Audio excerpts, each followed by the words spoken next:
the 2014 U.S. senatorial debate between Republican Congresswoman Shelley Capito and Democratic West Virginia Secretary of State Natalie Tennant. This debate is sponsored by AARP, the West Virginia Press Association, West Virginia MetroNews, and West Virginia Public Broadcasting. Here is your moderator, Hoppy Kercheval. Good evening, and I'm pleased to welcome you inside the Walker Theater at the Clay Center for the Arts and Sciences for this 2014 United States Senate debate. Tonight's event is presented by AARP and the West Virginia Press Association and its member newspapers in partnership with the MetroNews Radio Network and West Virginia Public Broadcasting. And we welcome our viewers on C-SPAN tonight. During the next 60 minutes, you'll have an opportunity to hear from the Democratic and Republican candidates for the United States Senate in their own words, as we discuss many of the issues important to West Virginians and their families. Tonight's debate includes an opportunity for you, the voters, to engage in the discussion on social media by using the hashtag WVSenateDebate. By way of formal introduction, seated to my left is Secretary of State Natalie Tennant, the Democratic candidate for the United States Senate seat currently held by retiring Senator Jay Rockefeller. Secretary Tennant was sworn in as West Virginia's 29th Secretary of State in 2009 and re-elected in 2012. She's a Marion County native, and she attended WVU, where she earned her bachelor's and master's degrees and represented the school as the first female mountaineer. Prior to her election as Secretary of State, she worked in West Virginia television broadcast media for more than a decade and was a co-owner of a video production and media training firm she operated with her husband, West Virginia State Senator Eric Wells. They are the parents of a daughter. To my right is Congresswoman Shelley Capito, the Republican candidate. Congresswoman Capito is serving in her 7th term as U.S. Representative for West Virginia's 2nd Congressional District, a seat she was first elected to in 2000. A Marshall County native, Congresswoman Capito attended Duke University and the University of Virginia. She's a senior member of the House Transportation and Infrastructure Committee and the House Financial Services Committee, where she's the chairwoman of the Financial Institutions and Consumer Credit Subcommittee. Prior to her election to Congress, she served as a 2-term member of the West Virginia House of Delegates, representing Kanawha County. She and her husband, Charlie, have 3 children and 2 grandchildren. To begin, each candidate will get 2 minutes to deliver an opening statement. A coin toss before the debate determined that Congresswoman Capito will deliver our first opening statement. Congresswoman Capito. Thank you. Thank you, Hoppy. Thank you for moderating tonight's debate. And I want to thank the sponsors of tonight's debate, the West Virginia Press Association, West Virginia Public Broadcasting, and the AARP. I want to thank Secretary Tennant for being here with me. But most of all, I want to thank the viewers at home, our fellow West Virginians who are interested and want to know about the future which this election will hold in 2014. You know, West Virginia is at a turning point. For the last 6 years, our economy has been under assault by the policies of President Obama. I've traveled this state through this campaign, north, south, east, and west, seen folks who have lost their job, folks who are worried about losing their jobs, people that can't pay their health care premiums. People are really concerned about the future of this state. We clearly need a change in the United States Senate. I'm running to be a senator from West Virginia because I firmly believe that West Virginia's best days are ahead of us. We have an enormous, vast natural resources, and we have so many people who know the value of hard work. My West Virginia Works plan, I think, will help us reach our potential here in West Virginia. I will continue to fight for West Virginia coal. I think we need to use our natural gas resources to invigorate our manufacturing sector, and we need to make sure that West Virginia's citizens, older and younger, have the tools and the education they need for the 21st century economy. But this race is about West Virginia's future, a future whether we're going to continue to have Washington pick winners and losers, of which we're losers, or are we going to elect the United States Senator that is going to stand up and fight for us. I decided to run for the U.S. House because I believe I have the experience and the practical way of solving problems that we need in a dysfunctional Senate. And I believe that West Virginia needs to work, Washington needs to work for us, and the way to get Washington working for us is to elect a United States Senator that will get rid of the obstructionism of Harry Reid, the agenda of President Obama. I look forward to discussing these issues with Secretary Tennant in this debate tonight, and thank you very much. And I want to thank the Clay Center as well. Congresswoman Capito, thank you. Secretary Tennant, your opening statement. Well, thank you, Hoppy, and thank you, Congresswoman Capito, for being here, too. And most importantly, Thank you to all of you at home for tuning in tonight, because this race is about you. The Congresswoman wants you to believe, as you just heard, that this race is about Washington politicians. But I'm here to tell you that this race is about West Virginia. Not President Obama, not Harry Reid. They are not on the ballot. I'm on the ballot, and Congresswoman Capito is running against me. So every time you hear the Congresswoman say something about Harry Reid or Barack Obama, I want you to ask yourself, what is she hiding? Well, she's hiding the votes that she has taken that hurt you. You know me. You know that I grew up on a farm, the youngest of 7 kids in Marion County, where we had 9 people in a house with 1 bathroom. And you know my record, too. You know that I will stand up to politics as usual in Washington, just as I have done in Charleston as Secretary of State. In 2010, when 3 Democratic elected officials tried to steal an election, I led the investigation that put them behind bars. That's right, 3 members of my own party in prison, because I don't answer to a party, I answer to the people of West Virginia. And I saved money. I cut my budget, I saved $3 million and gave it back to the taxpayers of West Virginia. Now, I gave money back to the taxpayers while the Congresswoman voted to give taxpayer dollars to CEOs on Wall Street. That's right, she voted twice to give bonuses to CEOs while we were bailing out those banks. That's the difference in this race. I am proud to be endorsed by Senator Joe Manchin, Senator Jay Rockefeller, the United Mine Workers of America, the U.S. Women's Chamber of Commerce, West Virginia Teachers, and AFL-CIO. I know what it's like to work a minimum wage job. I know what it's like to run a small business. I know what it's like to send a husband to war, and I'm asking to be your voice in the United States Senate. Thank you, Secretary Tennant. Candidates, thank you for your opening remarks. By agreement of the candidates, the remainder of this evening's debate will focus on questions posed to each candidate on a rotating basis. Each candidate has 90 seconds to respond to questions posed by me, with the candidate not receiving the question having an opportunity for a 60-second rebuttal. There will be 2 opportunities per candidate to pose a 30-second challenge to the rebuttal. This challenge cannot be challenged and will be the final words from the candidates before we move on to the next question. Secretary Tennant will get our first question of the evening. Yes. Secretary Tennant, one of your ads famously turns off the lights at the White House, saying you're going to push back against the president and the EPA on coal. And we've heard similar messages from the governor, now Senator Joe Manchin, Congressman Ray Hall, who's a senior Democrat in the House, Governor Tomlin, all office holders, all Democrats, many of them with senior status. Why should West Virginians believe that you will be successful as a new person in Washington where Manchin, Ray Hall, and Tomlin, members of your own party, have not been successful? Well, Hoppy, thank you for that question. And I did have that commercial, and it got some attention from a lot of folks, including the president. And that's what it was meant to do. Because whether the president believes it or not, coal is still 40% of the electricity in this country and more than 90% here in West Virginia. And I have been endorsed by the United Mine Workers of America, the coal miners. The coal miners endorse me because they trust me to help save their jobs.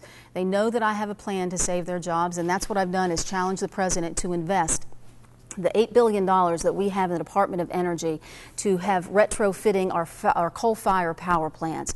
That's one way to save our jobs. That's why the coal miners have endorsed me. They've also endorsed me because they know that I will stand up for their health, their safety, and their pensions. They know that Congresswoman Capito was the only member of the West Virginia delegation to vote against the Robert C. Byrd Coal Mine Safety Act. They know that she also voted to cut mine inspectors in a dangerous budget that she continues to vote for. The coal miners also endorse me because they know that I will stand up to the EPA, just as I did a couple months ago when I marched through the streets with 6,000 UMWA workers and electrical workers, showing our voices and marching against the EPA and President Obama. And that's how I'm going to make a difference, Hoppy. Congresswoman Capito, your response, 60 seconds. My response is that my opponent has supported the president that's putting West Virginians out of jobs. And that's exactly what she would do when she would go to Washington. She supported him twice in his election. She gave money to his inauguration. Mrs. Obama says that we need Secretary Tennant to continue the president's agenda on health care and guns, and certainly coal as well. So I don't think that while she went to Washington to try to talk to the EPA and came home and the explanation was, we have a failure to communicate. You know, I'll stand strong on my record of defending West Virginia coal. We have passed bill after bill out of the House, and the obstructionism of President Obama and Harry Reid, who supports my opponent's campaign, stops us at every point. And the only way to change this is to change our voice in the Senate, is to elect a senator who created the Coal Caucus, who stands up, who stood for miners in the Miner Act, Mine Safety Act, and who knows that this administration is out to destroy us and our jobs. Congresswoman Capito, the next question is to you. You have repeatedly assailed, as you just did, the Obama administration and talked about the job-killing regulations that are imposed. Figures from the West Virginia University Bureau of Business Economic Research show that in 2000, the year you were first elected to the House, West Virginia was 49th in per capita income. That same agency reports in 2013, we're still 49th. Now, you blame the EPA and this administration, but hasn't there been economic stagnation that's occurred under Democrat and Republican administrations and during your term? So why should West Virginians believe 6 years in the Senate will be different than your 14 years in the Congress? Well, I think, Hoppy, that you have to account for the last 6 years where the president and his policies have absolutely riddled our economy here in West Virginia. We've lost 7,000 coal mining jobs. And if you do the multiplier effect that Cecil Roberts himself from the UMWA uses, of 4 jobs for every coal mining jobs, that's 28,000 West Virginians who are out of work. Talk to the alpha miners who got the WARN notice. That's 1,000 coal miners who have lost their jobs. So, you know, I think that when we see the policies that have moved forward, we have a health care bill that is moving us to a part-time economy. 63% of those part-time jobs are women. Our salaries are going down. Our expendable energy, our expendable dollars are going down. I mean, we're spending more on energy, more on health care, more uncertainty because of the policies that my opponent supports, that President Obama supports. Now, you know, I can't sit here and say everything was rosy for the first 8 years, but certainly these last 6 years have devastated West Virginia, and it concerns me greatly. Secretary Tennant, rebuttal? Yes, Hoppy, thank you. You know, Congresswoman Capito said in her opening statement, these are her words, we need a Washington that works for us. Well, you're darn tootin', we need a Washington that works for us. She's been there for 14 years. That's why it's time to send me to the United States Senate. And as Congresswoman sits here and tells you what she'll do, well, what has she done for the last 14 years? You know, the coal miners know and are behind me in this race, Hoppy. They have endorsed me, the United Mine Workers of America, because they know that I will stand up for them. When she talks about these coal miners, does she talk to them and say that she has hurt them, she has hurt their safety by voting against a Coal Mine Safety Act in the wake of the UBB tragedy in 2010, that she has voted to cut funding to the black lung benefits, $1 million, hurting more than 2,000 coal miners. And how about Patriot Coal? When Patriot Coal filed for bankruptcy, the coal miners rallied. I stood shoulder to shoulder with those retirees trying to fight for their health care benefits and their pensions. And where was Congresswoman Capito? She wasn't standing up beside the coal miners. She was going behind their backs and taking checks from the Patriot executives, the same ones who were trying to slash their pensions. So I will stand for the coal miners, and Congresswoman Capito has not stood up for the coal miners because the most important part of coal is the coal miner. Congresswoman Capito would like to use one of her 2 challenges. Yes, I would, because I think this is a myth that my opponent keeps pushing forward onto the media and otherwise. Let's start with black lung. I have been a supporter of the black lung. I'm alarmed at the increase in black lung that was discovered in the last study, and I've been very supportive. I joined with Senator Manchin, Congressman Ray Hall, Congressman McKinley to convince the President Obama, who was going to cut the $1 million from the black lung program, the President that my opponent has supported was going to cut the black lung program. I joined with my fellow colleagues to do that. Okay. Let me continue on the economic front, and let me get into regulations, the leadership, and the impact on the state's economy. Secretary Tennant, the question is for you. In an ad you ran last week statewide, which you approved, the announcer says, quote, on the Financial Services Committee, where Congresswoman Capito sits, she helps bankers get rich.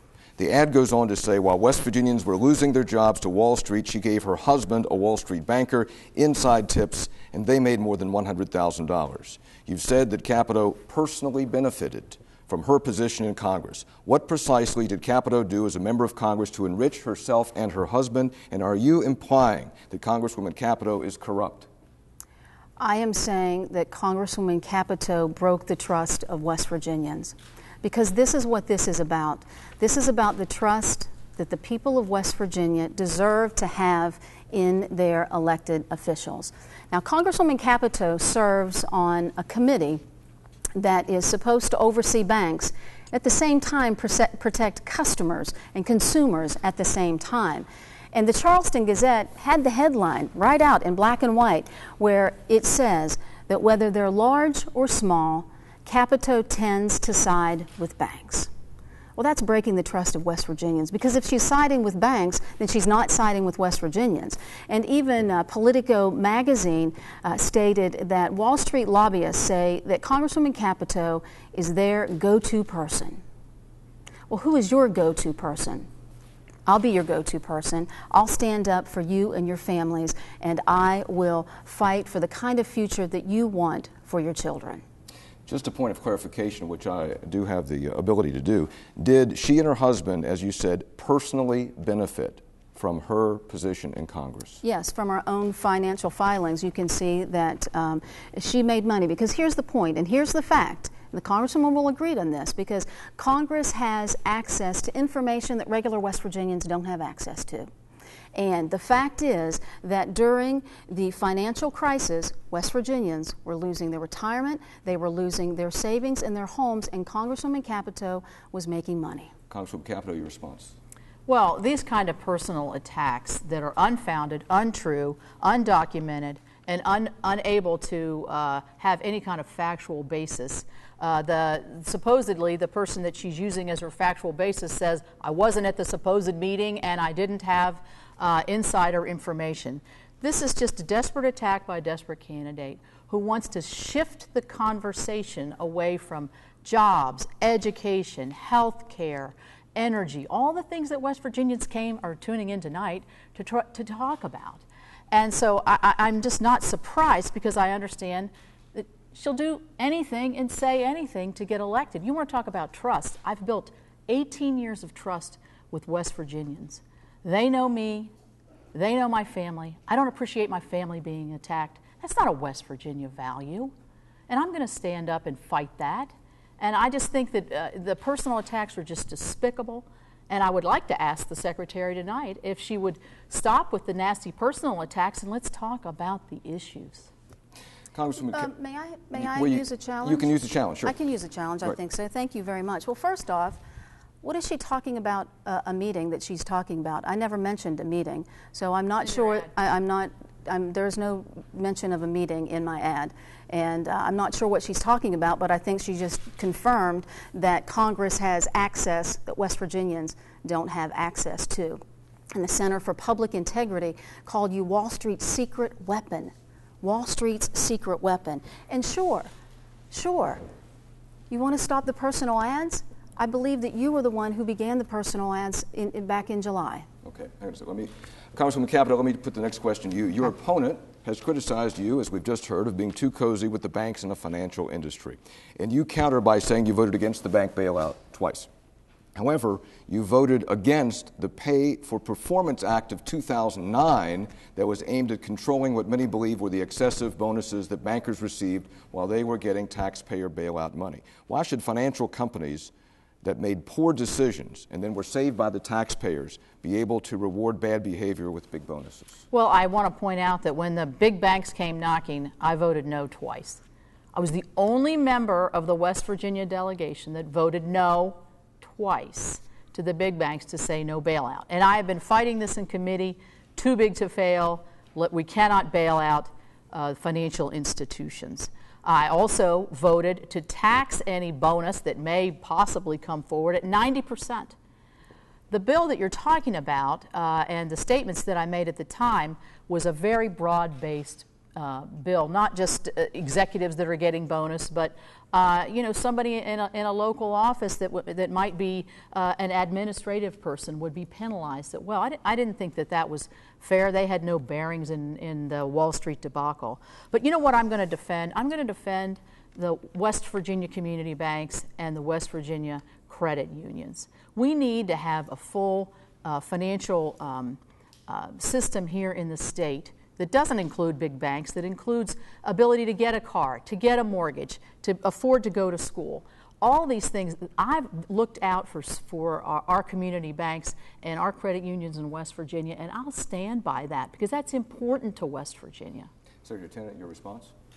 Well, Congresswoman Capito says that she voted twice against the bailout. She's correct about that when they came knocking, she voted against the bailout. But they kept coming, Hoppy. And they kept coming, and they knocked again. And not only did she open the door, she left the door wide open and voted twice to give our taxpayers' dollars to those CEOs in the form of those bonuses. Now, that's a distinction here. I saved taxpayers' money. I gave back $3 million and gave it back to the taxpayers while the Congresswoman is giving money to the CEOs. And here are West Virginians. Let's talk about West Virginians. West Virginians are suffering. They deserve a pay raise too. They deserve a little bonus also. Why don't we increase minimum wage? I'm for increasing minimum wage for the West Virginia workers and not worry about the profits before our West Virginia workers, the profits of Wall Street before our West Virginia workers. Secretary Tennant, next question's to you. You have argued for expanded unemployment benefits. Mm-hmm. You issued a release last April when the Senate voted to restore federal funding for extended jobless benefits. You said in your words, economic experts agree that extending unemployment insurance would be a boon for the economy, generating economic growth and increasing consumer spending. If that's true, if the economic principles behind that argument are solid, why not extend jobless benefits for even longer to even more people and generate even more economic growth? What's the economic principle behind your argument? Well, first off, when you talk about unemployed West Virginians, I think about unemployed West Virginians, and I think about the ore met workers, those in the northern panhandle who lost their jobs. The company was over, the business was over right across the river, but in Wetzel County, a lot of the employees and the impact that it has on the economy in West Virginia. So I think about our unemployed. I am worried about our coal miners who've received those warrant notices. And so Ormet folks lost their job out of no fault of their own. They worked with the company, they worked with the union, they tried to keep their jobs and tried to keep it going. So they've lost their jobs. And so what they need now is a little help while they are trying to look for other jobs. And you are right, it is an economic boost. It's estimated that it would bring $20 million to the economy of West Virginia, but Congresswoman Capito has blocked that. I mean, we have 16,000 West Virginians who could use the unemployment extended insurance while they are looking for jobs. And then comes the next step. Well, let's help create jobs. Let's create good paying jobs. And we certainly have all the possibilities to do that with our energy resources that we have, and the research and the technology and our manufacturing know-how. And that's why I'm running to help support and put the high-tech manufacturing that we have in our community and technical colleges to work. Congresswoman Capito? Well, when I think about unemployed workers, I think about the over 7,000 coal miners who are out of a job. I think about the rail workers. I think about the shop workers. I think about the electrician, the tire manufacturer. This is directly attributable. Every single mining job that's lost is attributable to the policies of President Obama, Harry Reid, who are supporting my opponent's election. She may say the president's not on the ballot, but guess what the president said the other day? He said point blank, every single one of my policies is on the ballot. So who is his representative on the ballot? The secretary. And I believe that West Virginians that are out of work know that, and they're going to vote like that in November. Congresswoman Capito, you in your career supported raising the minimum wage at times. President Obama, in his State of the Union address earlier this year, called for a higher minimum wage, and you said in response, I believe Congress should debate whether the minimum wage should be raised again. In 2013, you joined fellow Republicans in voting against Congressman Miller's proposal to raise the minimum wage to $10.10. Do you support or oppose Do you support or oppose raising the minimum wage to $10.10? I'm not sure that vote, I'll have to check on that because I don't think we've had a direct vote on raising the minimum wage. I did vote in 2007 to raise the minimum wage. I believe in a healthy minimum wage, absolutely. It's not meant to be a wage to raise your families and create a life for a family, but I believe that we need to look at the ramifications of raising the minimum wage. The state of West Virginia just took it upon themselves to do a three-part, I think it's the three-part gradual raising of the minimum wage, I believe, to maybe over $8.75, maybe $8.75. And I think that's a good start. I think that studies show that if you raise the minimum wage, you could cost as many as 500,000 jobs. I don't think we're in an economy where we can cost ourselves 500,000 jobs. I did say that I believe we should debate this on the House floor, and I think I would look favorably upon raising the minimum wage. Secretary Tennant, your response. Well, Hoppy, up on the farm, we are always taught that actions speak louder than words. And you're going to see a lot of this tonight from Congresswoman Capito saying something here, but her votes have said something different in Washington. And right here, she says it in this vote for minimum wage. I will vote for an increase in minimum wage to $10.10 an hour because West Virginians deserve that. She wants to give bonuses to our taxpayer dollars, to bonuses to CEOs on Wall Street. I want to give minimum wage increases to our working families because you can't survive on $15,000 a year. That's how much you make right now if you're working a 40-hour work week, and that is not right for West Virginians who work so hard. And you know, Congresswoman says, yes, we should have a debate. Well, certainly we should have a debate. And what's Congress doing right now? They are sitting at their another vacation. Congress is on a 6-week vacation. For what? To campaign? I don't know, but they just came off another 5-week vacation earlier this summer. So certainly we deserve a debate. We deserve Congress to get to work and debate this for the people of this country. Let's move on to foreign policy and defense. Secretary Tennant, President Obama has ordered U.S. military campaign against the Islamic State that includes bombing targets in Iraq and Syria and arming the Free Syrian Army in order to degrade and destroy ISIS. You said in an interview with me, I'm not for boots on the ground. If the threat becomes greater, which is very possible, and you're in the Senate, you may be called upon to vote whether to send young West Virginians into battle. Can you define as accurately as possible your line in the sand at which point you would support sending troops from West Virginia across the country into harm's way? Hoppy, I have said that I do support whatever efforts it takes to keep America safe by using the fewest number of Americans, by putting the fewest number of Americans in harm. But I'm not ready to put boots on the ground because I don't believe we have exhausted all of our resources and all of our options, rather, not our resources, but all of our options in this. And, you know, as a wife who has sent a husband to war, I know that when we talk about boots on the ground, our national security, the bedrock to our national security is the men and women who serve in uniform. And so, you know, we can have all the technology in the world that we want, but our men and women in uniform are the basis for our national security. And, you know, I would like to mention tonight that we've already had our first fatality in this war on ISIS with Corporal Jordan Spears, who we lost when his aircraft lost power. So that is a tragic reminder that airstrikes or boots on the ground, it's still our men and women in uniform that we must be standing up and debating. Because you're right, you're asking me for a definite line in the sand. Well, that's not an easy answer, and that's why there should be a debate taking place in Congress for the American people to be able to hear all of the information. And once I hear all that information, I'll be able to make that definite line in the sand answer. Congresswoman Capito, your response.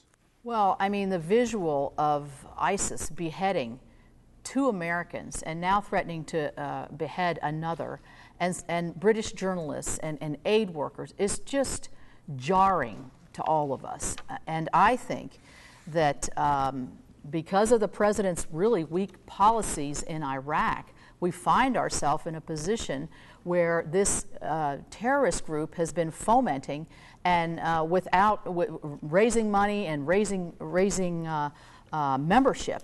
And I find it frightening in terms of what could happen on our homeland, and I think that has to be what you think about. I think the Secretary is right. There's nothing more valuable for us as Americans than our servicemen and women, and I appreciate her husband's service to our country. And so I take these decisions very seriously. I did vote to arm to have the president train the Syrian rebels, because I feel like we need a coalition of people that are go in and basically stop this terrorist group from further growth. Let's move on to health care and the Affordable Care Act. Congresswoman Capito, the House has voted over 4 dozen times to revamp, repeal, or tweak that law. I counted at least 5 times you voted with the Republican majority in the House for outright repeal. Today, because of ACA, there are about 140,000 additional West Virginians who have health care through Medicaid. Another 20,000 have insurance through the exchange. Would you vote again today to repeal ACA, which would mean those 160,000 West Virginians would lose their insurance? What I would vote for is to repeal and replace. I voted for that 50 times, but I also recognize that the ACA has some very good things about it.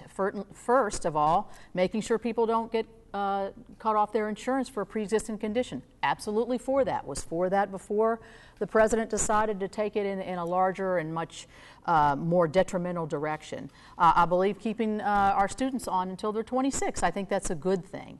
So there are good things. So we need to keep what's good, replace it with what will work. Get rid of a business mandate. Make sure that our businesses are not having a 30% increase in their premiums, which we're seeing.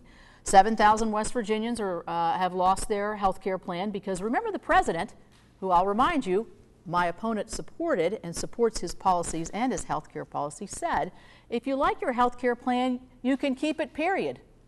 Well, that didn't work out so well. So, you know, it was sold as a bill of goods, basically. We're hearing people who are losing their physicians, whose deductibles have gone up into the thousands of dollars. It's unaffordable. And so were there things wrong? Yes, with the healthcare system. I wish we'd worked together. I wish we'd worked in a bipartisan way to find a way to keep folks who are on insurance now, the 140,000 Medicaid. We want to keep them insured because that's important to us, not just to them, but it's important to us as a state. Secretary Tennant, your response? Well, there she goes again. I wish that she says one thing and votes another way. She says she's for all of these things in the ACA, but yet she has voted to repeal it. Hoppy, I won't vote to repeal it because I know what it's like to go without health care. My daughter Delaney had open heart surgery when she was a week old, and many folks across West Virginia prayed for her, and those prayers were answered because that surgery saved her life. She's a healthy, happy 12-year-old right now. But when my husband and I started our small business, we wanted to buy insurance. So he called, and I can remember the day I came home, and he said, Natalie, I talked to the insurance companies trying to get insurance for us and the business and the family.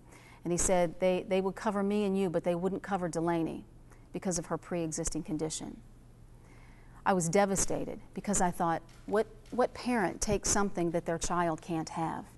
So I will never go back to the days when insurance companies can deny insurance for someone with a pre-existing condition. For Congresswoman Capito to sit here and say that she's for that too, but she's voted to take that away. Thank you. Social Security. We know the problems that Social Security faces, Secretary Tennant. And in an interview with the Dominion Post, you said you favor raising the cap, currently $1,117, on income taxable for Social Security to make the program solvent. A 2014 CBO report said if you raised the payroll cap to $240,000, it would help, but you still wouldn't eliminate the actuarial imbalance. So that's an enormous tax increase. So do you support more than doubling the cap on the taxable income? And if not, what specific measures do you support to try to make Social Security solvent again? Hoppy, I am supportive of raising the cap to $240,000, not quite that far yet, and we'll work on a number. Another way that we can keep Social Security solvent is quite simply raise minimum wage, because if you have more people getting paid, they're going to pay into Social Security more. But I will tell you this right now, and I'll look at the people of West Virginia and I'll look into your eyes and here, this is what I'll tell you that I won't do. for Social Security. I will not privatize your Social Security. I won't take your Social Security and put it in the hands of those on Wall Street so they could gamble it away. That's not very secure. And imagine what would have happened had that been done, like Congresswoman Capito wanted to do before the financial crisis. Now, she will sit here and tell you that she has never wanted to privatize Social Security and that she doesn't want to do it now. But most recently, as 2011, Congresswoman Capito voted to keep the option on the table for privatizing Social Security. Remember what I learned on the farm? Actions speak louder than words. Well, votes speak louder than words too. And her votes indicate that she would take Social Security and she would privatize it and hurt the security for our seniors in West Virginia. I will protect it and I will help to strengthen it. Congresswoman Capito, your response. Well, thank you. I mean, I think this is just an attack to scare seniors in terms of Social Security. I've been in office for 14 years. I have opposed privatizing Social Security on down the line. Congressman Hoyer, a leader in the Democrat Party, when he wrote to President Bush in 2004, he said Republicans are against privatizing, like Congresswoman Shelley Capito. So that's the plain truth on the privatization. I do believe we should bust the cap on the Social Security taxes, and I'd be willing to take it up over the 200,000 number that Hoppy mentioned. We've got to find solution here. So if we don't, I have younger children. Secretary has a younger child. There's going to be no Social Security for those. We have got to lay down the arms here, work together as Republicans and Democrats, and solve a difficult problem, because in 2037, Social Security is going bust. And for those workers now that are working towards that in their future, it's going to be a difficult future if we don't have the promises made. Are the promises kept? And I'll keep the promise of Social Security. Let me segue into Medicare. Congresswoman Capito, earlier this year, the Republican-controlled House passed the Paul Ryan budget. You voted for that budget. That plan had a number of reforms to entitlement spending. The Wall Street Journal reported Mr. Ryan also called for overhauling Medicare to allow Americans who turn 65 on or after January 1st, 2014 to choose between private insurance plans with government-supported premiums or staying on traditional Medicare, though their costs could rise. So do you support, through that budget, at least a partial privatization of Medicare? What I support is reforming Medicare and keeping Medicare for not just the generation that's on Medicare right now, but for future generations. Many of you know I've been facing this in my own family in terms of trying to help senior care with my parents. And I believe that the wrong way to go is the way the president has gone through the ACA, Obamacare, that my opponent has supported, where there's a $700 billion cut to Medicare. Thousands of West Virginians have lost their Medicare Advantage option. Our home health care system, which is exceedingly important to our seniors through Medicare, is being cut by $700 billion. That, to me, is inexcusable. And that's what Secretary Tennant has supported. What I think we need to do is to look at, and the budget that you're talking about gives the options for seniors to stay in traditional Medicare. If that's what you like, you can stay in traditional Medicare, and that's fine. If you want to look at another option, maybe we ought to look at other options for future generations. This is not for anybody that's 55 or older. It's for the younger generation. Again, our children and grandchildren. There's going to be no Medicare if we don't lay down the arms, stop the name calling and the scare tactics, and really face the problem. And the problem is there's not enough of working people to support the baby boomer generation, like you and I are, that are going to be into the Medicare system before we know it. Secretary Tennant? Hoppy, there is no one more serious about cutting a budget than I am. I've proved that, and I've given money back to the taxpayers of West Virginia. But I will not balance a budget off the backs of seniors, as Congresswoman Capito has done. Budgets are about priorities. My priority is West Virginia. Her priority, as she has shown time and time again, is Wall Street. Now, she talks about Medicare, and she talks a good game, but the fact is that those dangerous budgets she voted for 4 times cut and make Medicare, gut Medicare, and make it a voucher program where she's handing over a coupon to our seniors and say, you're on your own when it comes to buying insurance with insurance companies. Now, don't take my word for it. Take the Alliance for Retired Americans. take their word for it. This is the record, the lifetime score that they give for Congresswoman Capito. She talks about being on the side of seniors, but certainly not. She has a lifetime score of 18% for our seniors. Right there's the proof. Secretary Tennant, next question is for you. The state Supreme Court recently ruled 5-0 that the State Election Commission, which you're a member of, erred in not allowing the Republican Party to fill a vacancy on the House of Delegates ballot. Justice Minnis Ketchum said the commission blatantly ignored the law. Justice Alan Loffrey said the actions of the commission, as well as the state's chief election official, you, is both disturbing and unconscionable. Why should West Virginians have faith in your leadership in the Senate when, according to 2 state Supreme Court justices, you and your office failed to correctly interpret the law in this matter? Hoppy, I first want to make clear that I have stepped up. Our office has absorbed the cost of reprinting the ballots, and the ballots are now getting out in the hands of the voters in the appropriate district in the 35th district. Now, as you said, and as you read there this was a decision from the 5-member bipartisan group of the State Election Commission, of which the chairman is a Republican. And we looked at the evidence. We looked at the evidence that was out before us. We studied it. We questioned. We debated. We asked questions to those who chose to come to the SEC meeting. And we made a decision based on the evidence that we had. And as you read, the Supreme Court said that we did not get it right, and so we got back to work. We got to work, and we corrected the problem, and the Secretary of State's office and the SEC will absorb the cost of those ballots. Now, what I have done as Secretary of State is I have been a good steward of the money for the people of West Virginia. I've cut my budget, I've saved money and given $3 million back to the taxpayers of West Virginia. I have cut fees for businesses to make doing business in West Virginia a whole lot easier. I have made it easier for our military members to be able to vote when they are deployed, and I have aggressively gone after election fraud when we have seen it and we have investigated it. Congresswoman Capito, your response? You know, when you're asking for a promotion, the first thing people want to know is how have you done in your last job? The Supreme Court basically told the Secretary of State, who's the chief elections officer of the state, that she got it wrong, blatantly wrong. And it was obvious it was for political reasons. And so now she's saying that the ballots are going to be reprinted and she's going to absorb the cost. Where does she get her budget? That's the taxpayers. So, you know, I mean, I just am astounded at the explanation. Basically, what I would say, we made a mistake, we're going over. We're reprinting the ballots, it's October. So I don't think it's been treated fairly. And if you talk about using the office and the competence, let's talk about putting Social Security numbers on your website. Let's talk about putting a conference call number on your website that ran up a bill of over $400,000 to the taxpayers. Let's talk about reprinting ballots. This is not the first time we've had to reprint our ballots. Your job is the chief elections officer, and you're getting it wrong.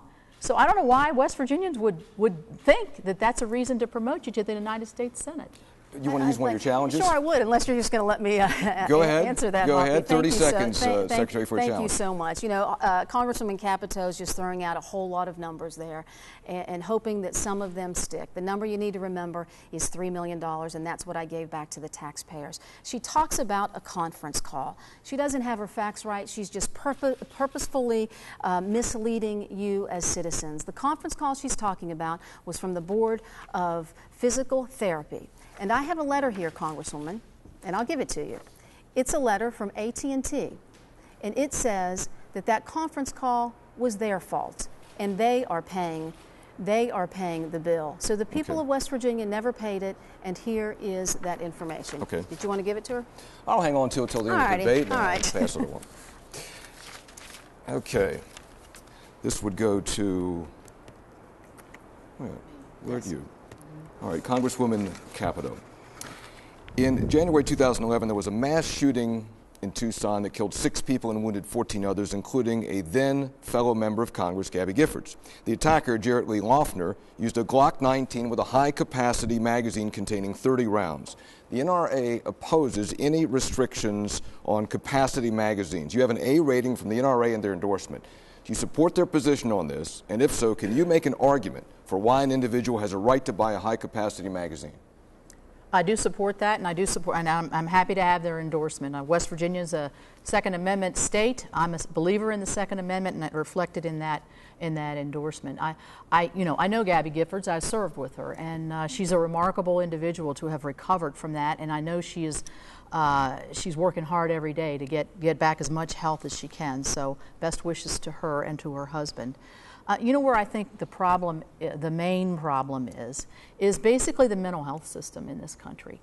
We saw that at Newtown. We saw that in Arizona, where the mental health system has failed us tremendously. That's why I've worked with my fellow members of Congress to try to get a mental health system that makes sure that those who shouldn't have access to firearms, that should not, that are in the mental health system, should be disallowed from ever having access to anything, any kind of firearm. That we need to make sure that that is coordinated with all of the different background checks and other things that we do. We've seen that at the Virginia Tech shooting, where that guy was in the mental health system as well, but fell through the cracks. We can't keep going like that. Congressman Murphy in Pennsylvania and I have worked hard to make sure that we're coordinating the mental health system to make sure that these types of incidents don't happen again. Secretary Tennant, your response? Hoppy, I think that if you're a law-abiding citizen, you should be able to purchase a weapon. Of course, we want to keep guns out of the hand of terrorists, criminals, and those who have been deemed mentally incompetent. I grew up like so many West Virginians. I grew up on a farm, surrounded by guns, with my brothers going hunting and shooting with them, and of course, being the mountaineer and having a muzzleloader myself that I use quite frequently now and keep it around. And so, I don't need the NRA and many West Virginians will certainly agree that they don't necessarily need an outside group to tell them how they stand with guns. Because I represent the Second Amendment. I am strong in saying that West Virginians have a right to have their guns if they are law-abiding citizens. And I myself have a concealed weapons permit and have guns of my own at home. Let me continue on the gun track, and Secretary Tennant, I'll ask you this question. Senator Manchin's proposed gun control legislation that, among other things, expands background checks for sales at gun shows and over the internet. You said in an interview with MSNBC earlier this year you had questions about the bill. You wanted to get the pulse of West Virginians. Well, you've been out on the campaign trail, so you've talked to a lot of people. So now, do you support or oppose the Manchin bill? Well, I've said that I have opposed the Manchin-Toomey bill because West Virginians should be making the choice of what they want to happen in West Virginia. Okay. Any response to that? Well, I opposed the bill. I've opposed it all the way through. I believe the Secretary's had a change of heart here most recently on that bill, but I've been consistently opposed to that bill. Let me move on to immigration and talk about some issues there. Congresswoman Capito, you've called for securing the border first, then dealing with illegals second. So if that happens, then the issue of illegals still exists. Do you support any sort of pathway to citizenship for folks in this country illegally? I do not support amnesty, plain and simple. I believe that it is incumbent upon us to secure our borders before we move forward into any other comprehensive immigration plan. I think particularly when we see what's happening with ISIS, we don't know who's coming through our borders. We don't know what kind of folks are coming into the United States, and until we secure that border and until we're satisfied that that border is secure, I don't think we can do an immigration plan. Harry Reid says the border's secure. So, Harry Reid, supports my opponent. So she probably feels the same way as well. I feel that, we have the children coming over from the 3 countries, a horrible humanitarian crisis. I mean, my heart aches. I mean, I'm a mother, a grandmother. It's just unconscionable to me. But we need to reunite these children with their families and make sure that they're moved through the system in as humane way as possible.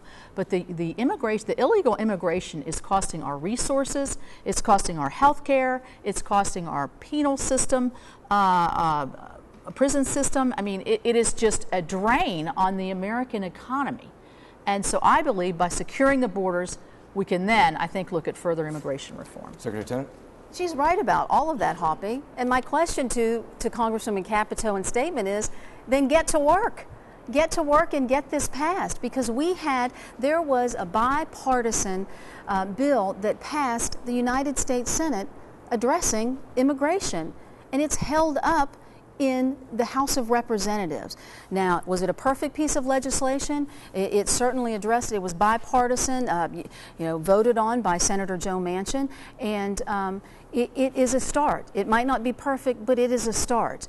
And she has held that up. And every time that she refuses to vote on that, she is for amnesty, because the 12 million undocumented immigrants who are already in this country are having amnesty as we speak. So here's what we need to do. We need to address this piece of legislation that was bipartisan and worked on so hard by so many senators. But first off, we have to secure the borders. We must secure the borders. We must make those who are in this country get to the back of the line, learn English, and pay taxes. Secretary Tennant, a July 2014 article in the Gazette said that internet speeds for Frontier, which covers most of the state, meet federal and state standards for minimum speed only 12% of the time. West Virginia lags in both speed and availability of high-speed internet compared with most of the country, according to numerous studies. Internet is vital to the creation of new business. Does the federal government have a role in expanding internet in West Virginia? And if so, what would you do to try to secure funding to expand broadband, and where would that money come from? Well, Hoppy, that's an interesting question, because yes, internet is so important, especially for the rural parts of our state, and especially for job creation as well. And we're seeing that we had this opportunity with the stimulus money that we had, and we need to continue to work on the lines that have been put through, and continue to add not just the middle mile, but let's finish the whole mile all the way through. Now, when you talk about job creation, you're exactly right. When we're talking about businesses, small businesses especially, just last week, the John Deskins, who is the WVU economist, said that our job creation is going to come through small businesses here in West Virginia. And I am a small business owner, and so I look through the eyes of a small business owner in making decisions, and that's why I cut fees in the Secretary of State's office. Now compare that to what Congresswoman Capito has done. She has championed and has written legislation to raise swipe fees on our businesses. Now, what's a swipe fee? Every time you have a credit card or a debit card and it's used, there is a charge associated with it. And it is either the customer who is paying it or the business that is paying it. And as I travel around the state, I've talked to businesses, whether it's the burrito shop in Tucker County or down in Lewis County. These are some of the words I hear. It's terrible. It's killing us. It's our worst enemy. Now, those are coming from small businesses. Congresswoman Capito championed this increase. Wells Fargo spent $6 million lobbying to raise those fees. She sided with Wall Street and Wells Fargo. I will side with our small businesses and job creation. Congresswoman, a rebuttal? Well, I'm going to answer the question. I don't know how we got from internet to swipe fees. I guess that was in a pre-debate talking point, but I'll say that we need broadband, I'm deeply disappointed. First of all, the $1 trillion stimulus did not result in any job creation, and we saw what happened with some of the internet broadband money that came into West Virginia. We bought routers that nobody's using, and it was a giant overkill into an area that hasn't been able to be used. Small businesses could probably use that, but it was unusable. So I think that when I was in Cape and Bridge, which is in Hampshire County, they don't have hardly any connectivity. So how are you going to draw people from the DC area into this area for job creation if you don't have the connectivity? This is one of my the infrastructures of tomorrow that we have to have, or actually we need it today. And this is one of my passions for the next several years. Congresswoman Capito, both you and your opponent have spoken out repeatedly against the EPA's regulations on carbon emissions. The EPA and the Obama administration say they're trying to reduce carbon emissions and get other countries to follow suit to save the planet. A recent report by the Intergovernmental Panel on Climate Change concluded, according to the New York Times, that ice caps are melting, water supplies are coming under stress, heat waves and heavy rains are intensifying, coral reefs are dying. Do you believe these scientists are simply wrong? And if they're not wrong, if they're correct, don't we have an obligation to do something about it? Well, I think that weaving a balance between the economy and the environment is always difficult, and we're faced with it here in West Virginia because we are so heavily blessed with the natural resources that power this country. But the EPA overreach in this administration is unbelievable. The new clean air for the existing coal-fired power plants, not one power plant in the state meets those parameters set out by the president, who my opponent supports his policies, so she must support this. And I think that, so what are we supposed to do? Let's have something that makes sense. Let's have technologies that are actually reachable and affordable. And let's, the president says we need to lead on this. Well, if the president's leading the globe on this issue, and China and India and Japan and all of the other nations are not following, then he's just taking a walk. And he's taking a walk at the expense of the men and women in the West Virginia coal fields. 7,000 jobs and more to come. This is a travesty. We have got to stop this. That's what this election's about. For point of clarification, do you think the scientists are wrong? I don't necessarily think the climate's changing, no. But I think we have to find a balance and a way to address this without hurting the heartland of this country, without hurting West Virginians and West Virginia families. There's rebuttal. Hoppy, I have listened to the scientists. I know that there is a consensus, and I don't disagree with them. At the same time, I don't think that we need to choose between clean air and clean coal, and or clean air and good-paying jobs, rather, because I know that we have the technology that can meet the demands, and that's why I have challenged the president. I've challenged the EPA.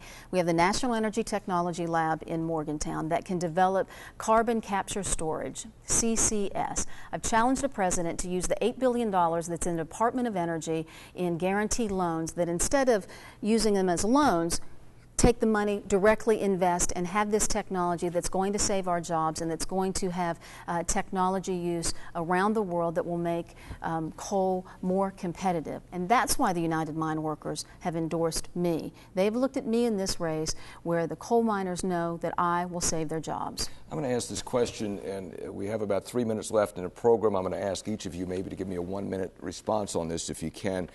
Last year, the U.S. Supreme Court struck down a section of the Federal Defense of Marriage Act that prohibited recognition of same-sex marriage. Since then, we've had all these court decisions, one just yesterday, a non-decision decision, that's essentially paving the way for same-sex marriages in West Virginia. I think both of you oppose same-sex marriage, but Secretary Tennant, let me start with you, 60 seconds, maybe a little bit less. Do you support or oppose same-sex marriage, and does what's happening with the courts change your opinion at all?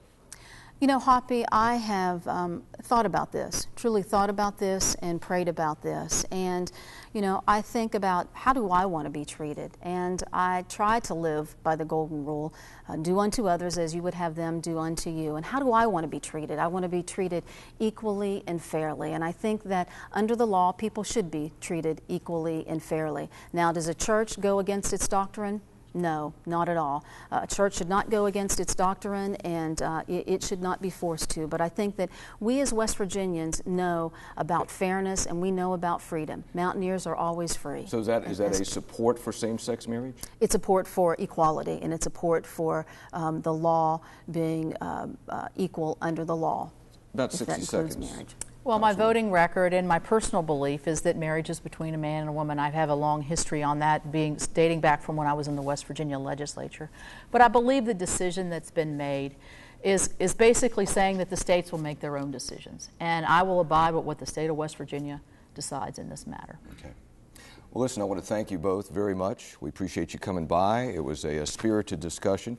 Congresswoman Capito, thank you. Good luck out on the campaign trail. And Secretary Tennant, thank you. Good luck on the campaign trail. Thank you very much. We've reached the end of our debate here this evening. To the candidates, we want to thank them for their participation, and good luck to them in the final days of the campaign. Remember, the election day is coming up Tuesday, November 4th. Early voting begins Wednesday, October 22nd. AARP and the West Virginia Press Association and MetroNews encourage you to exercise your right and cast your vote in this election.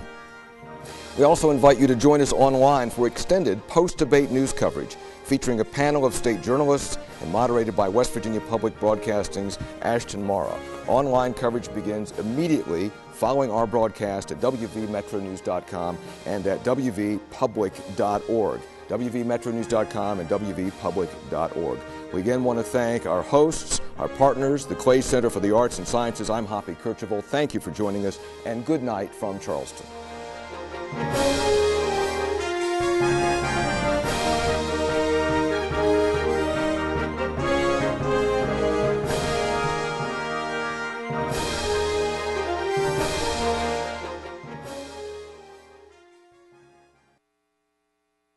From West Virginia Public Broadcasting.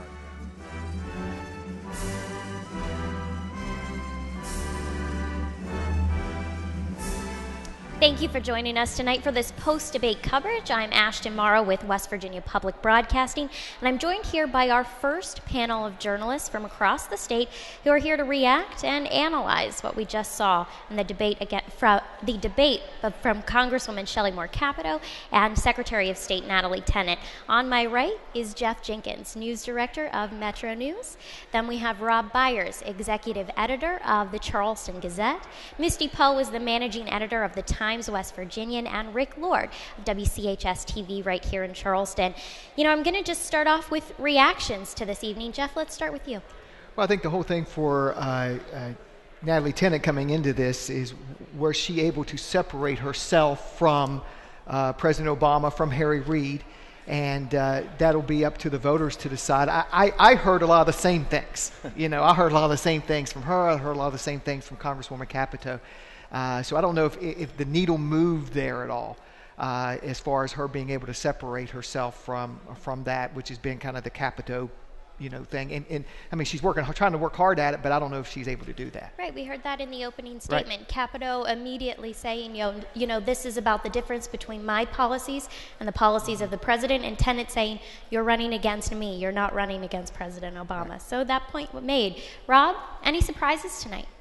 Surprises? No, I don't think so. Yeah. I mean, I wasn't really expecting any surprises, but I do think you're right. I mean, Tennant came right out on the offensive immediately, going after Capito right in her opening statement. It took Capito all of 30 seconds to come up with Obama's name, the first Obama utterance, one of many throughout.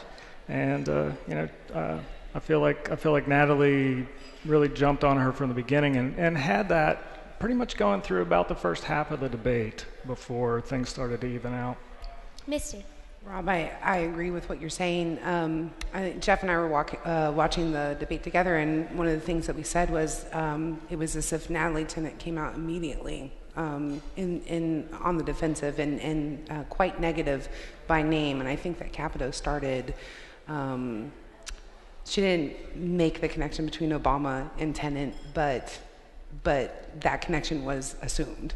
But I assume that it has a lot to do with running on your record and running against someone with a record as to why there would be that defensiveness as opposed to more factual-based arguments. Rick, your initial thoughts? Well, first of all, I apologize for my voice. I spent too much time up in Morgantown rooting on the Mountaineers on Saturday, so it's cracking in and out. But honestly, for the first 15, 20 minutes, I was disappointed in both candidates. I felt it took too long to get going. It seemed like for the first 15, 20 minutes, Shelley spent too much time trying to tie Natalie to Obama, to Harry Reid, to the National Democratic Party. And Natalie was falling back on a lot of talking points, a lot of cliches, a lot of canned responses. That being said, once we got going and once they started debating the issues, I talked with a lot of people leading up to this that felt like Shelley would come in here and dominate just because she's done it before. She has the political history. She's run these races. She's run these debates.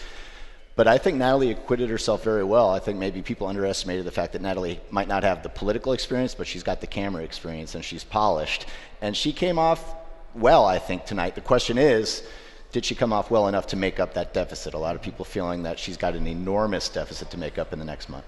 Rick, I wanted to ask you that question. Is it Natalie's background in journalism that helped her show up tonight? Well, I wouldn't go that far. I would say that it's her background in journalism that makes her feel comfortable in these settings. And I think because of that, she didn't come across as someone that was flustered by the moment. And she did go on the offensive when it was necessary. And I think, like I said, I think she acquitted herself well. But like Jeff pointed out, I think he made a very apropos point. if the needle doesn't change much, if nothing happens, that's good for Shelley because she does have the lead right now. So Natalie has to make that up. To me, I thought that a key part of this was the thing that just happened recently, with the Supreme Court, with the 35th delegate district, and Secretary of State Tennant said we laid out all the evidence and we made the decision, and I thought that if there was a point scoring there, I think Capito scored some points there, with that. It's a hard defense for Tennant right now, that situation. Right, this story from earlier this week, from last week. Yeah. I mean, Capito makes this point that people want to judge you on the job that you were previously coming from, and Secretary Tennant, you messed up. And I feel like Secretary Tennant's defense was, well, this was the decision that 5-panel board made. That bipartisan board made. But the fact of the matter is, it was the Secretary of State's office decision to take that name off the ballot. And they did it. So is that a strong enough defense? Rob, let's hear from you. Well, Natalie's taken responsibility for that in earlier interviews with the Gazette. We've talked about that, but I do feel like Shelley really went after her there. That's really where Capito gained some ground, and I kind of knew she would when that came up, and she didn't disappoint there. I mean, she said it was obviously for political reasons, and I think she scored there. So a strong point for Capito there. Misty, I want to go to you and talk about where was a strong point for Tennant? Where did she win? I think that Secretary Tennant has an ability to take personal circumstances and relate them to the voters. And I think I want to point out that I believe that she was very strong when she was referring to the medical background that her family went through with her daughter and need for insurance coverage. So I believe that was a good point for her. Rick, I see you shaking your head. You think the strong point there? The task for Tennant's campaign is simply to prove to West Virginia voters that West Virginia Democrats aren't necessarily Washington Democrats. I think you saw that a lot in her responses tonight. That's what they have to do. They have to get the Democratic voter base out and make them believe that she'll be a West Virginia Democrat with West Virginia ideals and not necessarily an Obama Democrat, a Harry Reid Democrat. And that's what we've seen throughout this campaign is both candidates going after each other with that. Shelley trying to tie her to Obama and Harry Reid, and Natalie trying to separate her. She had those, Ashton, they're not props, but she had two things that she held up. She held up the ranking by the seniors. I mean, she held that up. And she held up the letter on the phone bill. I mean, so those, and I think that's what Rick was talking about earlier. I mean, she kind of has that presence, She's very comfortable in doing that. She's well prepared. She's prepared for that. She was going to use those things, and she did. Now, correct me if I'm wrong. You all are allowed to disagree. But I think we saw something new tonight that we haven't seen so far in this campaign. I felt like as I've watched this race along the way, I've seen two candidates standing on a stage saying the same exact thing. I mean, at the Chamber of Commerce's debate forum, their forum, I saw two candidates saying the same exact thing. And tonight, I didn't see that. Tonight, I saw Natalie Tennant say, I believe in climate change. I saw Natalie Tennant say, I'm for equality. I'm for gay marriage. I saw Natalie Tennant say, I don't know if I don't think she said that. She said she's for equality. And I would not repeal the ACA, and we saw Capito say the exact opposite. I think that we've seen these candidates separate themselves the furthest that they have been so far. But that's the tightrope that she has to walk as a Democratic candidate. You can't get too into those national Democratic ideals because then it becomes easier for the Republicans to tie her to Obama, to Harry Reid. So it's a juggling act, and it's tough. She's in a tough spot. But is that how you win a midterm race? A midterm race when you know that not as many voters are going to turn out and you need to incite your base? She's got to do something because she has a big deficit. Is that how you win the race? Rob, do you have any? I don't know. Natalie's never going to out-Cole or out-gun Shelley, so she does need to separate herself from that. Shelley says, and I can't believe people still utter this in 2014, that I don't necessarily think the climate's changing. Natalie will say, yes, the climate change is happening, the scientists are right, but let's do this about it. And that's the separation right there. Is there anything from the candidates tonight that you didn't hear that you would have liked to? Jeff, you want to take that?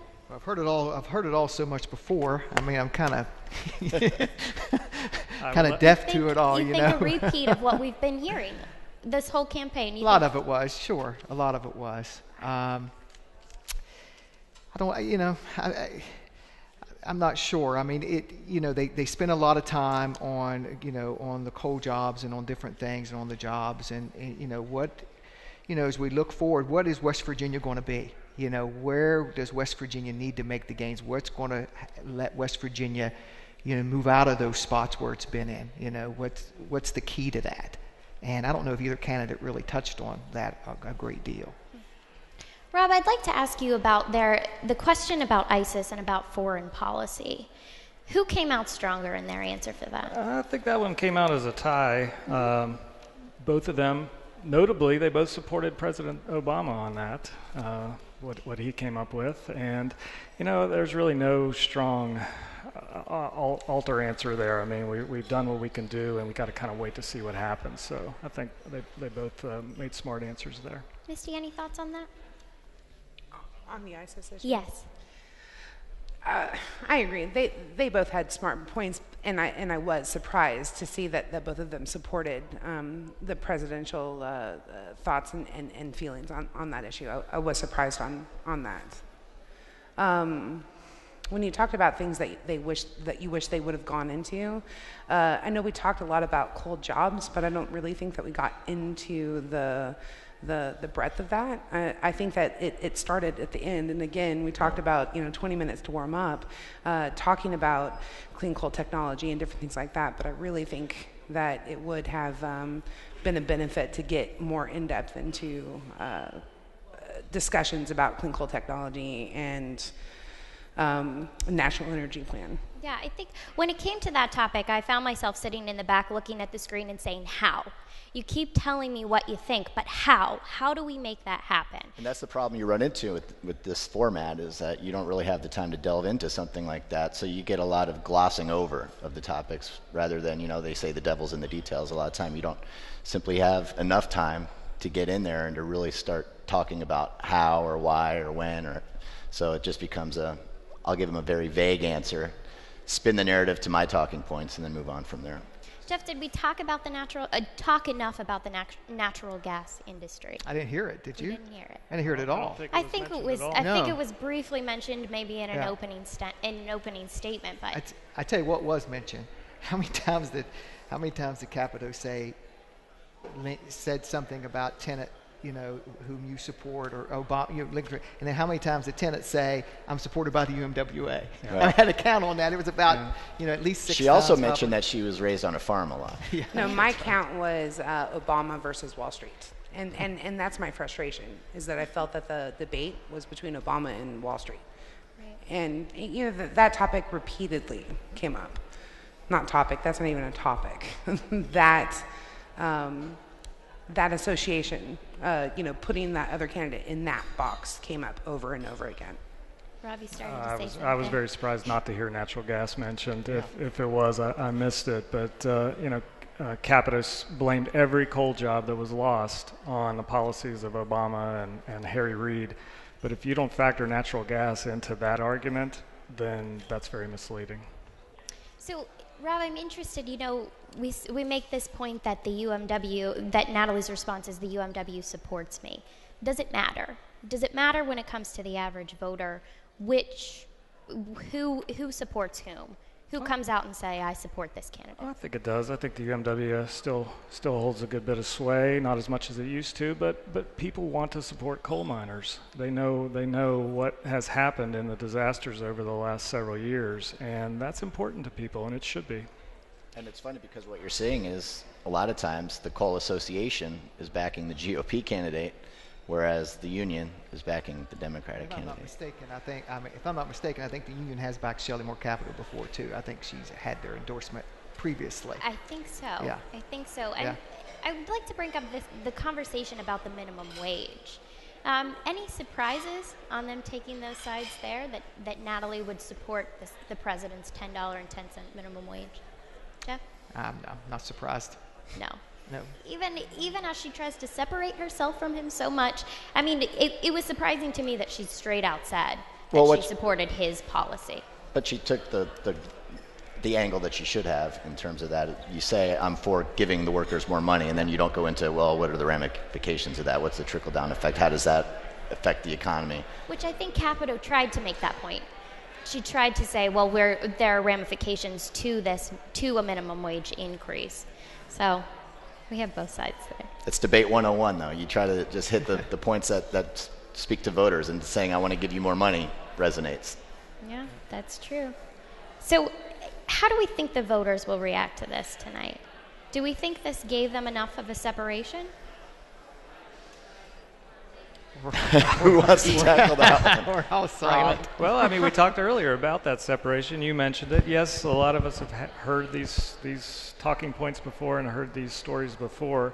But yeah, there's a definite division there. The voters, I think they do have a choice. And I've heard them described as one candidate basically lumped together. But if you got to look closely, you got to look at the issues. So I want to end with one final question. I'm going to ask for your takeaway. So Rick, why don't we start with you? What's your takeaway from this evening? Well, again, as I said off the top, I think Natalie acquitted herself well. I just don't know if it will be enough. She's got a month left. She has a lot of ground to make up. Almost every poll that you look at has at least a 10-point, sometimes up to 20-point difference. So in the next month, she's got to galvanize her base and try to figure out a way. And she's at a disadvantage. West Virginia, the president's extremely unpopular in this state. And Shelley's campaign has tried to tie her to that administration. So that's the task of Natalie's campaign, to separate herself from that.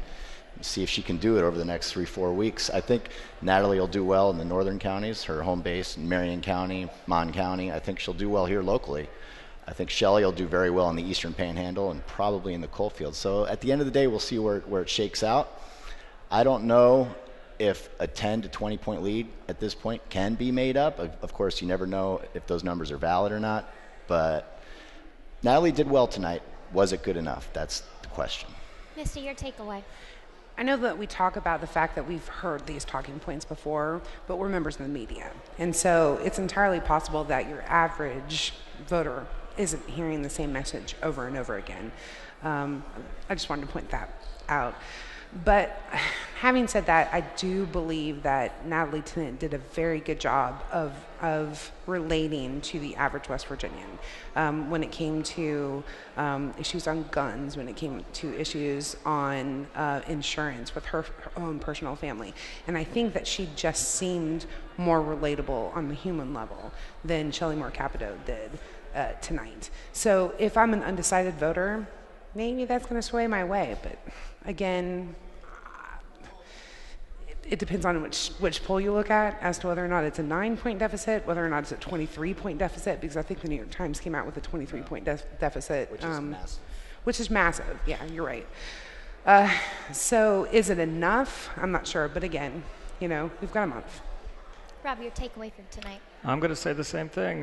Tennant's performance, very relaxed performance, even when she was on the offensive. I think it would resonate well, and I appreciated her more direct answers. When we were talking about the minimum wage, she said, yes, I would support that $10.10 an hour, and Capito said, I would look favorably on it.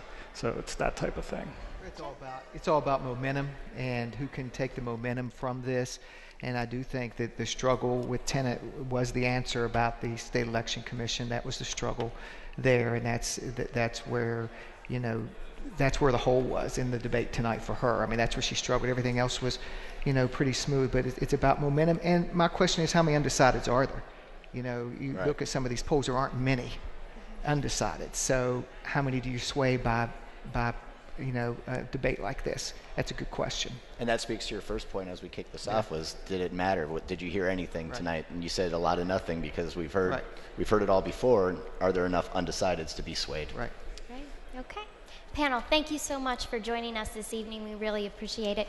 We're going to take a quick break and come back with our second panel of reporters. Right now we're going to go to Tom Hunter, who's with Gayleen Miller of the AARP, and Don Smith of the West Virginia Press Association, the sponsors of this evening's event. Stay with us. Ashton, thank you. With two of our organizing sponsors of tonight's event, the leadership from those organizations, with Gayleen Miller, State Director of AARP West Virginia, and with Don Smith, the Executive Director of the West Virginia Newspaper Association. Don, Gayleen, good evening. And it was a good evening here, as you had a full house here to watch the Senate debate. Gayleen, first let's talk about AARP. Why was it so important for AARP to be involved in hosting this type of statewide event in this critical Senate race? Well, Tom, as you know, we have a 28-year history of nonpartisan voter engagement activities where we inform our members and the general public and the media about the candidates' positions on issues that are important to West Virginia voters and their families. So we were delighted to have this opportunity to partner with the West Virginia Press Association, West Virginia Public Broadcasting, and West Virginia MetroNews to get this message out far and wide, so West Virginia voters know where the candidates stand on issues that are important to them. And Don, certainly this is very unique in regards to prior debates that have been held in the state, to be able to get this instant analysis from this select panel of journalists and broadcasters from across the state. The West Virginia Press Association, a great opportunity for some of their editors and management from several of the key newspapers across the state to have an opportunity to address a statewide audience tonight. It is a great opportunity. The people in West Virginia count on their local papers to cover politics, and certainly our papers give politics more coverage than anybody else in the state. And a chance to come here and talk about it live, watch this, to let the people out there hear what they're thinking is a great advantage for us and a great opportunity for the people. And I think it really gives some added insight into the debate to know what these people who follow politics all year long, who follow the candidates, give a chance to them what they think was said and what's important. I think that's a key for us today. Both of you being statewide organizations, obviously, you can't pull off these types of events without great partners. And Gayleen, speak about AARP and the relationship that you had with three outstanding media partners in the Press Association, MetroNews, and West Virginia Public Broadcasting. Well, I think it's safe to say that we share the same demographic. Our members are the folks that read newspapers, are the folks that listen to the radio, are the folks that watch television. And we all know that West Virginia is a state that's maturing rather rapidly. We have 300,000 members here in West Virginia. And again, we want to make sure they know where the candidates stand on issues that are important to them and their families. And I think we got that tonight. And Don, I know the passionate delivery of voter-read information to your readers is certainly a commitment of the newspapers. Talk a little bit beyond tonight about what the plans are for the daily and the weekly newspapers moving forward throughout the rest of the election cycle, the remaining month that we have in the election cycle. Well, Tom, one of the things I want to talk about tonight, though, before we move on, is just the use of the internet and live streaming on our newspaper sites. As Gayleen pointed out, our state is getting older, but we also have a lot of young residents who we need to get engaged.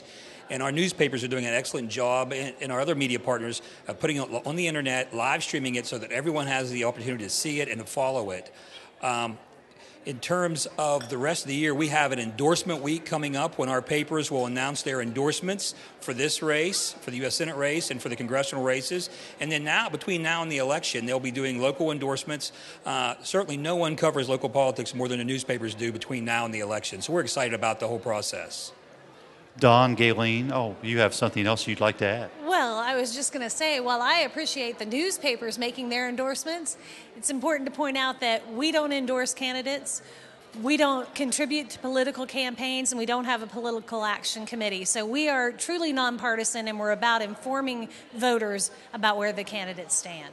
And obviously tonight, one of those great opportunities to get information out to the voters so they can make informed decisions when they go to the polls on Election Day. And we encourage all West Virginians to take advantage of the opportunities. I know Public Broadcasting, one of our partners, is going to be having another debate coming up here in the coming weeks. So we certainly encourage you to take advantage of those opportunities to learn more about the candidates and where they stand on the issues. And for those of you talking about the online presence that were following us on Twitter tonight, pleased to tell you, hashtag WV Senate debate was one of the trending topics in North America tonight on Twitter during the early portion of the debate. So with that, let's turn it over back downstairs to my colleague Ashton Marra, who's bringing on another panel of distinguished West Virginia journalists to talk about tonight's debate. Ashton? Thank you, Tom. And Tom, of course, we also want to thank Gayleen and Don and their organizations for making this happen tonight. I'm joined now by my second panel of journalists from across the state. Right next to me, we have John Miller, the executive editor of the Exponent Telegram. Next to him, Ann Eli, managing editor of the State Journal. Mike Meyer is the executive editor of the Intelligencer and Wheeling News Register. And Jared Hunt is the business editor of the Charleston Daily Mail, but he's spending this campaign season covering politics for us. Thank you all for being here. John, I want to start with you. What were you looking for tonight? What were you looking to happen?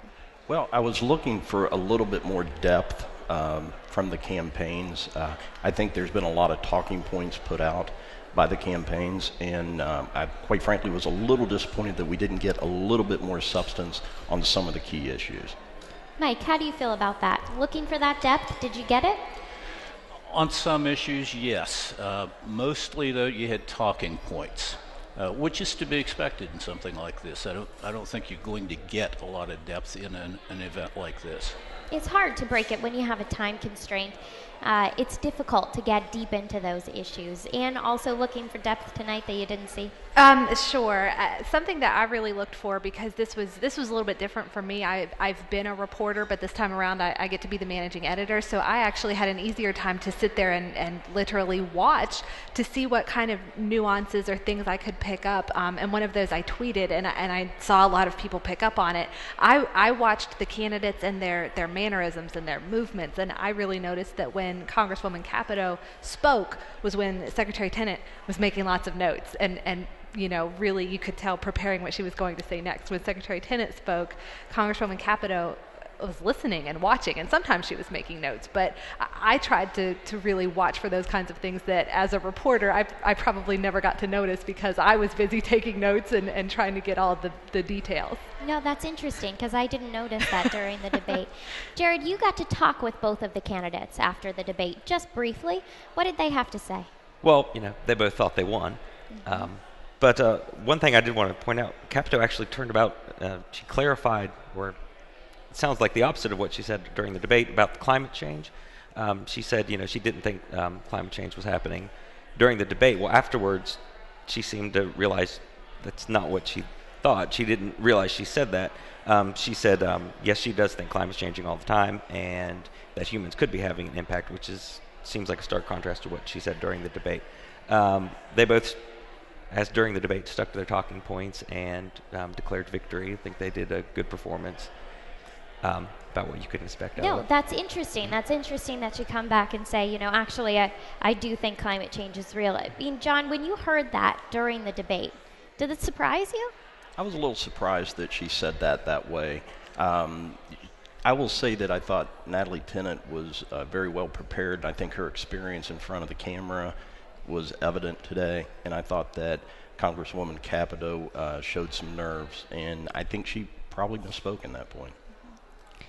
I want to ask you, Ann, I mean, if you can pick for me a strong point from Tennant and a weak point, where could she have done better, and where did she do great? That's a great question. I heard sort of the end of the first panel, and I heard Rick Lord say that he did not think that Secretary Tennant was speaking as a former reporter or journalist, and I truly think the opposite. I think her whole career basically has been learning how to speak in sound bites and to be concise and to be how to tell a story, how to use your voice to make somebody feel a certain way. And you know that, I know that, and she certainly knows it. And I think it may not have been that evident to the public watching at home, but I agree with John. She has a certain poise and polish about her. That's not at all to say that Congresswoman Capito doesn't, but they're very different women. When you speak to each of them, you get a different feeling from both of them.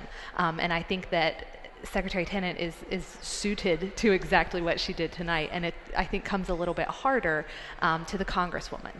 You know, I think I want to agree with you because that's how I see it too. I mean, even Misty Poe on the last panel is saying, you know, I saw Secretary Tennant taking personal stories from her life and relating them to the voters, and that is what she did on a daily basis as a reporter. She took these stories and she made them relatable to the average person, and I think that's all what we try to do. And something that surprised me when I heard Congresswoman Capito when they were talking about the border, and she said, my heart breaks for those children. I'm a mother, I'm a grandmother.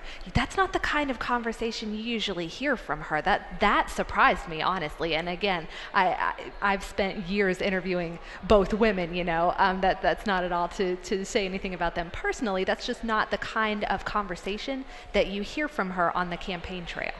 Right. Mike, I want to go to you and I want to ask the same question, but about Capito. Where were her strong points and where were her weak points? I think her strong points, and this goes back to who thought they won the debate. I think on their terms, both of them won. Congresswoman Capito spent much of the debate linking Secretary Tennant with Barack Obama and Harry Reid. I think she succeeded on that. On the other hand, Secretary Tennant spent much of it attacking Congresswoman Capito's voting record and her stances. And I think both of them succeeded in doing that. The question is, which approach is going to work with the voters? Now, what could Congresswoman Capito have done better? I agree. A little more personality. Her use of a good bit of information, numbers, information about how Congress acted, that will appeal to a lot of people. But the Tennant approach on personalizing things is good too. Partly the question is who's going to vote?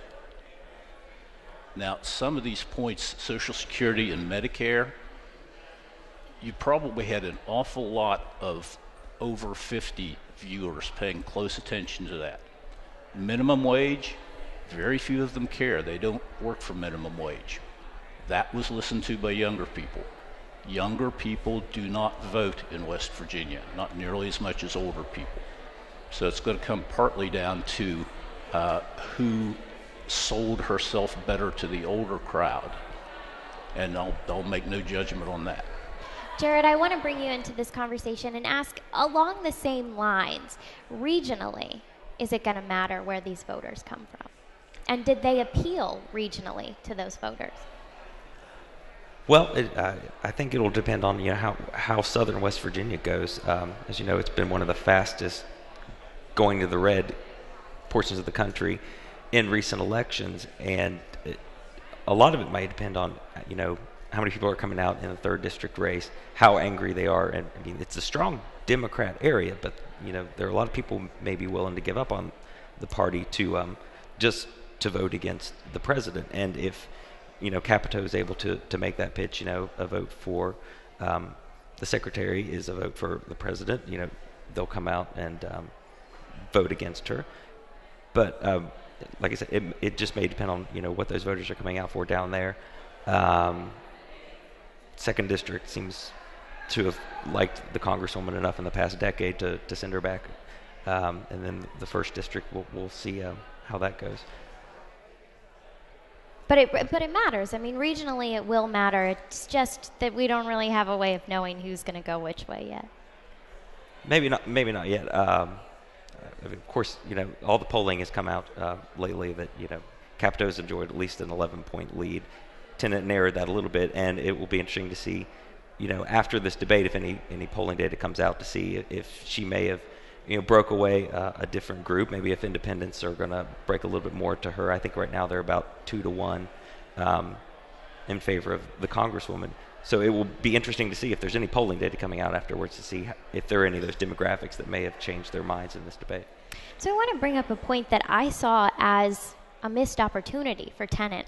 Honestly, Capito was talking about the Affordable Care Act and how that's affecting the economy. It's pushing it's pushing business owners more toward part-time jobs, and that's hurting women.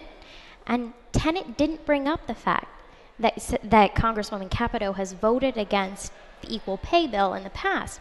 Her response, I think, was she related it back to minors and back to coal, which is something that she's constantly trying to do, but it felt like a missed opportunity for me, a way to connect with those female voters. John, I see you shaking your head. Well, I thought that both candidates really relied heavily on going back to their obvious supporters. I mean, I agree that Tennant missed an opportunity there, and she just kept coming back to the coal mine support and coal mine support. And then I thought Capito missed a couple opportunities when Tennant missed on a couple points, but she always just goes back to linking Tennant to Obama. That's where I'm talking about a little lack of substance. I felt like they could have clarified themselves and maybe scored some points with a little bit more definition of where they really stood. So strategically, they're thinking, I'll go with my supporters, I'll go with where my base is at now, instead of reaching out and trying to pick up some new ones? I think that anytime you're in this type of situation, and obviously Tennant came out swinging from the beginning, and you expect someone who's trailing in the polls to do that, okay? And she came out very aggressive and very strong, but she stuck very much with her contingency, with those who are supporting her, and it's not surprising, but you would just like to see them clarify themselves a little bit more. Okay. I'd like to ask you all now for a takeaway from this evening. Jared, let's start with you. Do you have a takeaway from tonight? Well, I definitely think that Tennant performed better, and I think she got the boost she probably needed to get in defining herself with the voters. I'm just not sure that maybe, there's not enough time before the election, or maybe they just didn't deliver, like you said, that substance to push it over the top, to really get it into that. But we'll see. Mike, your takeaway. 2 takeaways, if I may. Yeah. Traditionally, during the closing weeks before an election, and we're into the closing weeks, the gap narrows. So I would expect that the next poll will show some narrowing. Another takeaway is that in terms of appealing to your core constituency, at one time in West Virginia, not so long ago, all it took was to be a Democrat. 20 years ago, 2/3 of the state's voters were registered as Democrats. Now it's only about half.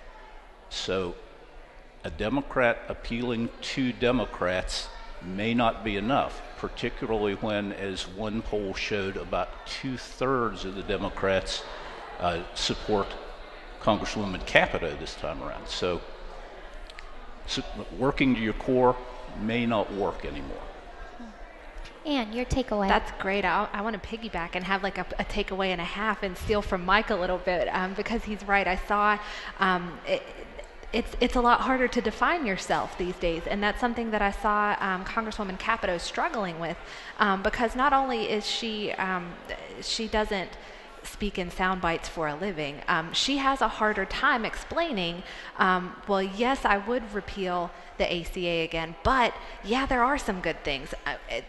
We always talk about how Senator Joe Manchin is the ultimate, moderate and Democrat in name only. He's the one we always talk about when we talk about that sort of thing. But Congresswoman Capito is sort of in the same boat. She is a little more middle of the road, and so she does have a little bit harder time explaining who and what she is. And in that same vein, Secretary Tennant does have to distance herself from Obama.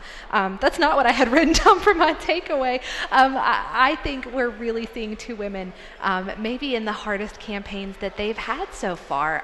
The Congresswoman has had a relatively easy time the past several election cycles, and Secretary Tennant has done these statewide campaigns before. The Congresswoman hasn't, but she does have a good bit of ground to make up. So I think maybe it's a generic takeaway, but I think we're seeing a hard fight from these two women. Mm-hmm. Takeaway. We just keep piggybacking on top of each other, but I mean that's exactly true. I mean, both candidates came out very well prepared. They got points across. I believe too many talking points and not any more depth. But I really think that they both had their game plan pretty well mapped out. Now, Tennant scored some points, and I agree with, I think Jared said and Mike both said that they wouldn't be surprised if the gap narrowed a little bit. I would expect that to happen because I think Tennant did resonate well on several key talking points. Okay, and I know older voters in West Virginia are very much concerned about Social Security and Medicare. okay? And those are the people that go to the polls normally. So I think she scores points there, okay? But I think that Capito has that strong base, has developed that, and it's going to be interesting to see. Definitely, I think the biggest thing we'd all like to urge is that West Virginians get registered to vote. I think the last day to register is October 14th. Early voting starts October 22nd. You know, West Virginians need to go to the polls. They do. And it's not over. This race isn't over yet. Well, thank you all so much for joining us this evening. We really appreciate having you. And of course, thank you all at home for joining us. For now, I'm Ashton Marra with West Virginia Public Broadcasting. We'll have more coverage on this tomorrow, wvpublic.org. Good night.